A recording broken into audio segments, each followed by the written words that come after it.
Properties എല്ലാം ഇറക്കി ഷെഡിനകത്തോട്ട് വെച്ചോ, സൂക്ഷിച്ചു വേണം. ആ ശരി. എന്തുവാടേ ഇത്? എല്ലാം അഴിച്ചെടുത്തോണ്ട് വെളുപ്പിനെ എത്താന്ന് പറഞ്ഞിട്ട് ഇപ്പോഴാണോ വരുന്നത്? അതെങ്ങനെ? ഇന്നലെ ഇവന്റ് കഴിഞ്ഞ് എന്തായിരുന്നു പൂരം? അടിച്ച് പൂക്കുറ്റിയായിട്ട് കിടന്ന് ഉറങ്ങിയിടത്ത് എണീപ്പിക്കാൻ പറ്റ പാട്. ഇവന്മാര് ഇവരെന്നെ എണീപ്പിച്ച കാര്യം പറഞ്ഞത്. ലേശം ഓവറായി പോയി, സാധനം ഡ്യൂപ്ലിക്കേറ്റ് ആയിരുന്നു. പ്രോഗ്രാമിന്റെ സെറ്റപ്പിനെ കുറിച്ച് ഭയങ്കര അഭിപ്രായം. നജീബിന്റെ വിരട്ട് അച്യുതൻകുട്ടിക്ക് ശരിക്കും ഏറ്റെന്നാ പറഞ്ഞത് അല്ല ഫിലിപ്പോച്ചാ?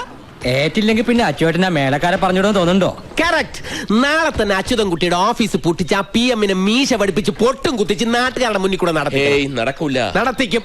അവനെ നടത്തിക്കുന്ന കാര്യമല്ല, പിന്നെ അച്യുതൻകുട്ടിയുടെ ഓഫീസ് പൂട്ടുന്നത് നടക്കൂല. അതെന്താ? നമ്മള് ജയിച്ച ഓഫീസ് പൂട്ടിക്കൊള്ളാന്ന് അവൻ വെല്ലുവിളിച്ചല്ലേ? അതിന് നമ്മൾ ജയിച്ചു നമ്മൾ സമ്മതിക്കണ്ടേ? എന്താ സമ്മതിച്ചാല്? കള്ളത്തരം കാണിച്ചാണ് ഈ ഓർഡർ തട്ടിയെടുത്തതെന്ന് അച്യുതൻകുട്ടിക്ക് അറിയാം. ഞാൻ അപ്പഴേ പറഞ്ഞില്ലേ ആൾമാറാട്ടം നടത്തി ഓർഡർ പിടിക്കുന്നത് ഫൗളാണെന്ന്. ഇപ്പൊ ചായ കുടിച്ചാ ശരിയാവില്ല. പിരിയും നീ അവർക്കോട്. നമ്മൾ ഏറ്റെടുത്ത ഇവന്റ് ഗംഭീരമായി. പിന്നെ ഇനി നോക്കിയോ, ഫ്രണ്ട്സ് ഗ്രൂപ്പിനെ തോൽപ്പിക്കാൻ പറ്റിയ ഇവന്റുകൾ നടത്താൻ നമ്മളെ അന്വേഷിച്ച ആളുകൾ ഇങ്ങോട്ട് വരും. പറഞ്ഞ് നാവെടുത്തില്ല. അതിനു മുമ്പ് കോളുമായിട്ട് ആരോ എത്തി. നമ്മുടെ ബെസ്റ്റ് ടൈപ്പ്. ഈശ്വരാ, ബാലമാമ. ചേട്ടാ ഇതൊന്ന് പിടിച്ചേ. ബാലമാമേ, എങ്ങനെയുണ്ട് കാര്യങ്ങളൊക്കെ മോളെ? സുഖമായിട്ടിരിക്കുന്നു. ഇതേതാ ഈ അവതാരം? ആതിരയുടെ ഒരേ ഒരു അമ്മാവന ബാലകൃഷ്ണൻ നായർ. ബാലാജി എന്ന് വിളിക്കും. ഈ തമിഴ് തെലുങ്ക് സിനിമകളിലെ സ്റ്റിൽ ഫോട്ടോഗ്രാഫർ. സുനാമി വരും പോലെയാ, എപ്പോഴാ വരുന്നത് എപ്പോഴാ പോകുന്നതെന്ന് പറയാൻ പറ്റത്തില്ല. പോകുമ്പോ എല്ലാം കൂടെ തൂത്തുവാരിക്കൊണ്ട് പോകും. കുഴപ്പക്കാരനൊന്നുമല്ല, ശുദ്ധനാ. അല്ല, സുനാമി എന്ന് പറഞ്ഞുകൊണ്ട് ചോദിച്ചതാ. എന്നടാ നീ ഇപ്പിടി പാക്കറേ? അല്ല, ബാലമാമ ഇങ്ങോട്ടൊക്കെ വരുമെന്ന് തീരെ പ്രതീക്ഷിച്ചില്ല. ആലപ്പുഴയിലെ ഷൂട്ടിംഗ് ആയിട്ട് ബന്ധപ്പെട്ട് നാം വന്നത്.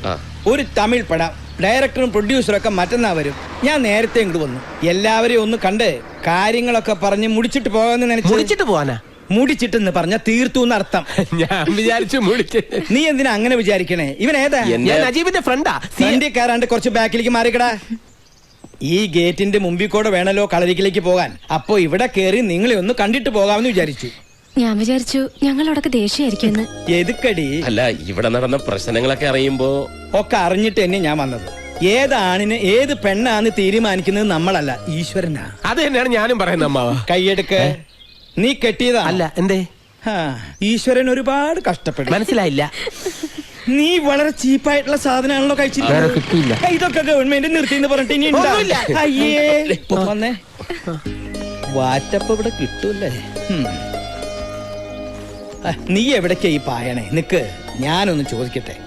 ഞാൻ കുടിക്കാൻ എന്തെങ്കിലും എടുക്കാം. അത് ரொம்ப നല്ല ഐഡിയ. സീക്രട്ട് എടുത്തിട്ട് വാ. അച്ചൂട്ടി ഇപ്പോഴും അടങ്ങിയിട്ടില്ല അല്ലേ? എങ്ങനെ അടങ്ങും? ഞാനിവിടെ തട്ടിക്കൊണ്ടു പോകുന്നാണല്ലോ എല്ലാരും ധരിച്ചു വെച്ചിരിക്കുന്നത്. എന്താ അങ്ങനെയല്ലേ? അല്ല, സത്യം ബാലമാമ എങ്കിലും അറിയണം. നീ പറയ്. പുഴയെ ചാടി ചാകാൻ ഒരുങ്ങിയെടുത്തുനിന്ന് രക്ഷിച്ചോണ്ട് വന്നതാ ഞാൻ. ഈശ്വര, എന്താ ഞാനീ കേക്കണേ? അല്ല, അവളെയും കുറ്റം പറയാൻ പറ്റില്ല. എത്ര പേരുടെ മുന്നിലാ കെട്ടിയൊരുങ്ങി ചായയും പലഹാരം കൊണ്ട് നിൽക്കുന്നത്. ജാതകത്തിൽ വൈധവ്യ ദോഷമുള്ള പെണ്ണിനെ ആർക്കും വേണ്ട. അവള് കാരണം ഏട്ടന്റെ കല്യാണം കൂടെ നീണ്ടുപോയല്ലോ എന്ന് ഓർത്തിട്ടാ ആ കടുങ്കൈ ചെയ്യാൻ പോയത്. എനിക്കൊരു ജീവിതം തരാൻ നജീബിക്ക് പറ്റുമോ എന്ന് ചോദിച്ച് കരഞ്ഞപ്പോ പിന്നൊന്നും നോക്കിയില്ല, കൂടെ കൊണ്ടുവന്നു. എനിക്കെന്ത് നക്ഷത്രവും ജാതകവും? ഇതൊക്കെ നിനക്ക് അച്ചൂട്ടിയോട് പറഞ്ഞുകൂടായിരുന്നു? ആത്മഹത്യ ചെയ്യാൻ ഒരുങ്ങിന്നൊക്കെ അവനോട് എങ്ങനെയാ പറയുന്നത്? ഇനി എന്തെങ്കിലും ഒന്ന് പറഞ്ഞു കോംപ്രമൈസ് ആക്കാമെന്ന് വെച്ച് അടുത്തോട്ട് എന്നാ കൊമ്പും കുലുക്കിക്കൊണ്ട് കൊലവിളി നടത്തുകയല്ലേ. ഒക്കെ കേട്ടു. കഷ്ടായേട്ടോ. ഞാൻ പറഞ്ഞു, നീ വിഷമിക്കണ്ട. ഒരു കുഞ്ഞുണ്ടായി കഴിഞ്ഞാൽ അവന്റെ ഈ വാശിയൊക്കെ മാറും. പെണ്ണ് കെട്ടാൻ പോലും അവൻ സമ്മതിക്കുന്നില്ല, പിന്നല്ലേ കൊച്ചുണ്ടാവുന്നു. അവന് കൊച്ചുണ്ടാവണ കാര്യല്ല, നിങ്ങൾക്കൊരു കൊച്ചുണ്ടാവണ കാര്യ. അതെങ്ങനെയാ? ഏട്ടനൊരു പെണ്ണിന്റെ കഴുത്തിൽ താലി കെട്ടിയിട്ട് മതി നമുക്കൊരു കുടുംബജീവിതം എന്ന് പറഞ്ഞ് വാശി പിടിച്ച് നടക്കല്ലേ ഇവിടെ ഒരാള്. അപ്പൊ ഇതുവരെ നിങ്ങളുടെ ശാന്തി മുഹൂർത്തം കഴിഞ്ഞില്ലേ? ശാന്തി മുഹൂർത്തോ? First night. അത് പിന്നെ ഞങ്ങളോടുള്ള പക കൊണ്ടാണല്ലോ ഒരു കുടുംബജീവിതം വേണ്ടെന്ന് പറഞ്ഞ അച്യുതൻകുട്ടി വാശി പിടിച്ചു കിടക്കുന്നത്. അതുകൊണ്ടാ ഞാൻ. ഇതിലും ഭേദം ജാതകദോഷായിട്ട് ഇവള് കളരിക്കൽ തന്നെ നിൽക്കുന്നതായിരുന്നു നല്ലത്. ഇതിങ്ങനെ വിട്ടാ പറ്റില്ല. അവന്റെ വാശിയും വൈരാഗ്യമൊക്കെ മാറ്റാമോന്ന് ഞാനൊന്ന് നോക്കട്ടെ. നീ ധൈര്യമായിട്ടിരിക്കും. ഇപ്പൊ ഷൂട്ടിംഗ് തുടങ്ങാൻ പോണ സിനിമ റിലീസ് ആകുന്നതിന് മുമ്പ് അവൻ പെണ്ണ് കെട്ടിയിരിക്കും. ഈ മുറ്റത്തൊരു കുഞ്ഞു കാല് ഓടി കളിക്കണത് ഞാൻ കാണുകയും ചെയ്യും. ബാലമാമയാ പറയണേ. എന്റെ തിരുമാന്താംകുന്നിലമ്മേ, ഇതൊന്നും അറിയാതെ എന്റെ കുട്ടി എത്ര പ്രാഗിരിക്കണോ ഞാൻ. ഈശ്വരന്റെ മുന്നിൽ ജാതിയും മതമൊന്നുമില്ല, മനുഷ്യനേ ഉള്ളൂ. ഇനിയാവത് വാശിയും വൈരാഗ്യം ഒക്കെ അവസാനിപ്പിച്ച് അത് നിങ്ങളെ അനുഗ്രഹിക്കാ വേണ്ടത്. എനിക്കപ്പോഴേ തോന്നി ഒന്നുമില്ലാതെ നജീബിക്ക് അങ്ങനെയൊന്നും ചെയ്യില്ലാന്ന്. എന്നാൽ അപ്പോഴേ നീ പറയണ്ടേ നിന്റെ ഏട്ടനോട്? അത് പിന്നെ എന്താ ഒരു ഗൂഢാലോചന, ഒരു ചർച്ച? അച്ചു നമ്മൾ വിചാരിച്ച പോലെ അല്ല കാര്യം. നജീബ് ആതിരെ ദേ, അവന്റെയോ അവളുടെയോ കാര്യം ഈ വീട്ടിനകത്ത് കേട്ടു പോകരുതെന്ന് ഞാൻ പറഞ്ഞിട്ടില്ലേ അമ്മയോട്? പുകഞ്ഞ കൊള്ളി പുറത്ത്, അത്ര തന്നെ. അതെങ്ങനെയാ പുകഞ്ഞേന്ന് നീ അന്വേഷിച്ചിട്ടുണ്ടോ? എനിക്ക് അതൊന്നും അന്വേഷിക്കേണ്ട കാര്യമില്ല അമ്മാവ. മുഖത്തായ കരി തേച്ചിട്ടും കുളിച്ചിട്ടും പോണില്ല. ഇതാ ഇപ്പോഴത്തെ പ്രകൃതം. മൂക്കത്ത ശുണ്ടി. ഓപ്പോള് വിഷമിക്കണ്ട, അതൊക്കെ പറയേണ്ട വിധത്തിൽ പറഞ്ഞ് ഞാൻ അവനെ സമ്മതിപ്പിച്ചോളാം. ആ PM എന്ന് പറഞ്ഞവനെ ഇത്തിരി പൂജാസാധനങ്ങൾ വാങ്ങാൻ വിട്ടിട്ടുണ്ടായിരുന്നു. അവൻ എല്ലി പോയിതറേ.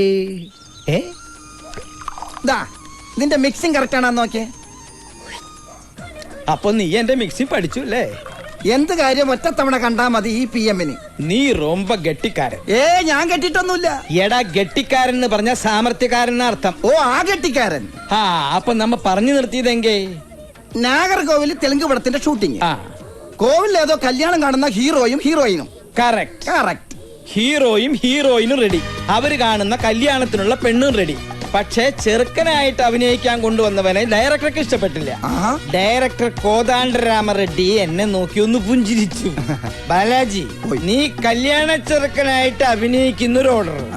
അന്ന് ഞാൻ ഇതുപോലെ ഒന്നുമല്ല, ഇതിലും പൂസായിരുന്ന സ്മാർട്ടായിരുന്നു. ശിവാജി ഗണേശനില്ലേ അതുപോലെ. പിന്നെ ഒന്നും നോക്കിയില്ല, കേറി നിന്ന് താലി കെട്ടി ഫസ്റ്റ് ടേക്ക് ഓക്കെ. ഷൂട്ടിംഗ് കഴിഞ്ഞ് ഞാൻ പുറപ്പെടാൻ ഒരുങ്ങുമ്പോ ദേവരനു. ആര്? ഞാൻ താലി കെട്ടിയ പെണ്ണിന്റെ ചേട്ടൻ രാമകൃഷ്ണനും നാട്ടുകാരും. എന്തിന്? കെട്ടിയ പെണ്ണിനെ ഇവിടെ ഇട്ടുകൊണ്ട് പോയാ കൈയും കാലും വെട്ടുന്നു പറഞ്ഞ് എന്റെ ക്യാമറയും ബാഗും അവര് പിടിച്ചെടുത്തു. അപ്പൊ ആ പെണ്ണ് നടിയായിരുന്നില്ലേ? ഷൂട്ടിംഗ് കാണാൻ വന്ന ആ പെണ്ണിനോട് എന്തൊക്കെയോ പറഞ്ഞ് വേഷം കിട്ടിച്ചത് ആ പ്രൊഡക്ഷൻ മാനേജർ തെണ്ടി. എന്നിട്ടെന്താ, ശാന്തി മുഹൂർത്തം കഴിഞ്ഞ് ഞാൻ നാടുവിട്ടു. ശാന്തി മൂത്രോ? ഫസ്റ്റ് നൈറ്റിംഗ്. പിന്നെന്തിനാ അവിടുന്ന് പോകുന്നത്? അവിടെ തന്നെ കൂടായിരുന്നില്ലേ? അതെങ്ങനെയാ?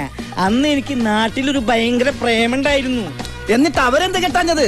സിനിമാക്കാരന് പെണ്ണ് കൊടുക്കില്ല എന്ന് പറഞ്ഞ് അവളുടെ തന്ത വേറൊരുത്തനെ കൊണ്ട് അവളെ കെട്ടിച്ചു. എന്നാ പിന്നെ തിരിച്ച് നാഗർകോവിലേക്ക് പോകായിരുന്നില്ലേ? ചെന്നാൽ അവരെന്റെ കൈയും കാലും തല്ലി ഒടിച്ച് അവിടെ ഇടും. പിന്നെ ഒരിക്കലും അവരെ കണ്ടിട്ടേ ഇല്ല? ഒരുപാട് സ്ഥലത്ത് ഞാൻ അവരെ അന്വേഷിച്ചു, പിന്നെ ഞാൻ അവരെ കണ്ടിട്ടില്ല. അന്ന് മുതൽ ഈ ക്യാമറയും തൂക്കി അലയാൻ തുടങ്ങിയതാ അശ്വത്ഥമാവിനെ പോലെ. ഓ, ഫ്ലാഷ് ബാക്ക് ആയിരിക്കും നാറുകോൽ. അതേടാ, നീ ഇരിക്കേ. വേണ്ട വേണ്ട, ഞാനൊരു 1000 തവണ കേട്ട് ബോറടിച്ചതായി കഥ. 1000 അല്ല 10,000 തവണ കേൾക്കണം. എന്നാലേ ഭാര്യയും കുട്ടികളും കുടുംബവും ഇല്ലാണ്ടായാൽ എന്താന്നുള്ള നൊമ്പരറിയൂ. എന്ത് നൊമ്പരം! വീണടം വിഷ്ണു ലോകമെന്നും പറഞ്ഞ് പറന്ന് നടന്നൂടെ? സുഖല്ലേ? സുഖം പുറത്ത് നിൽക്കണവർക്ക് അങ്ങനെ തോന്നും, പക്ഷേ ഉള്ളിലെരിയണ തീ ആരും കാണില്ല.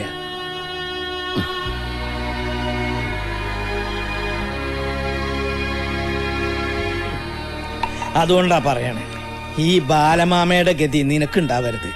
നിനക്കെന്നല്ല ആർക്കുണ്ടാവരുത്. ഞാനൊരു സത്യം പറയാം, വെള്ളടിച്ചിട്ട് പറയാണെന്ന് വിചാരിക്കരുത്. അമ്മാവൻ പറയും. നജീബ് നമ്മുടെ ആതിരക്കുട്ടിയെ. വേണ്ട, അതൊഴിച്ച് അമ്മാവന് വേറെ വല്ലതും പറയാനുണ്ടോ? ഇതൊഴിക്കട്ടെ. ഒഴിക്കടാ. ഇവനോട് പറയാനുള്ളത് മുഴുവൻ പറഞ്ഞു കേൾപ്പിച്ചിട്ടേ ഇവനെ ഞാൻ വിടും. ഒഴുക്കി. വെള്ളമൊന്നും വേണ്ട.